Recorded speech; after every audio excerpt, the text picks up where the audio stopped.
ये कहानी महाराष्ट्र के एक छोटे से गांव तुम्बाड़ की है। कहते हैं तुम्बाड़ देवी देवताओं द्वारा श्रापित है, क्योंकि इस गांव के लोगों ने बहुत साल पहले एक मंदिर की रचना करी थी जिसमें हस्तर को पूजा जाता था। हस्तर पूर्ति की देवी की पहली संतान था।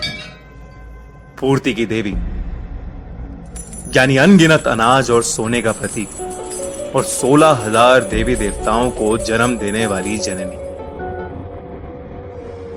हस्तर बहुत ज्यादा लालची था। उसने देवी का सारा सोना हड़प लिया था और साथ ही वो सारे अनाज पर भी कब्जा करना चाहता था, पर बाकी देवी देवताओं ने उसे ऐसा करने से रोक दिया और उसे छोटे छोटे तिनकों में बांट दिया।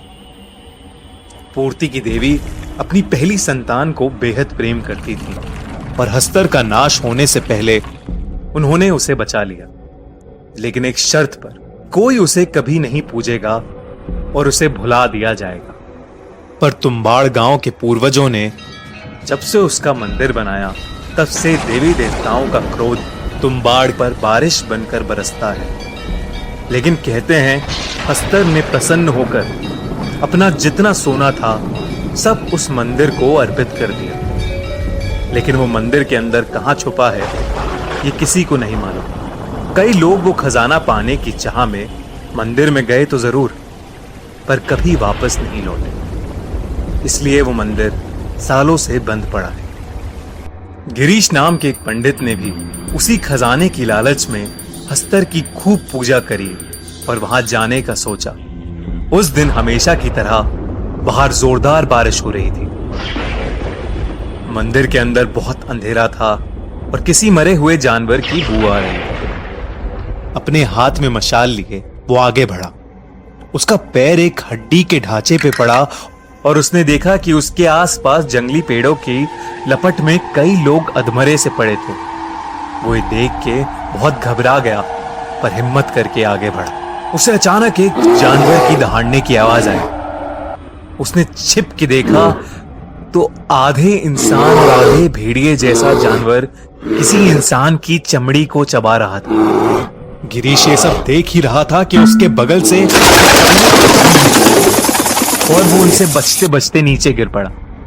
उस जानवर ने गिरीश को देख लिया और उस पर एक जोर का वार किया। वो जानवर उसे मुंह से घसीटता हुआ हस्तर की मूर्ति के नीचे ले गया और उसे नीचे छोड़ के वहां से चला गया। गिरीश ने जब उठ के देखा तो वो दंग रह गया।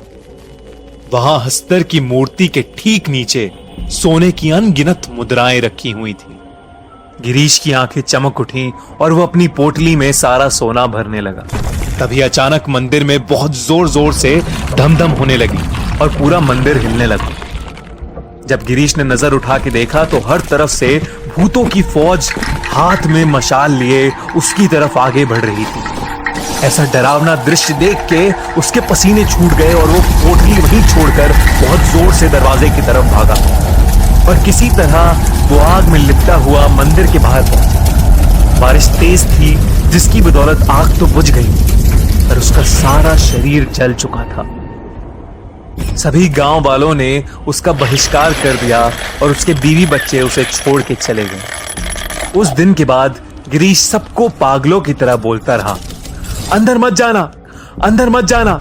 और उसने अपना सारा जीवन उसी मंदिर के बाहर भीख मांग मांग के निकाल दिया। अगर आपको ये कहानी अच्छी लगी तो अभी सब्सक्राइब करिए और कमेंट्स में जरूर लिखिए कि अगली कहानी हम किस हॉरर लेजेंड पे बनाएं।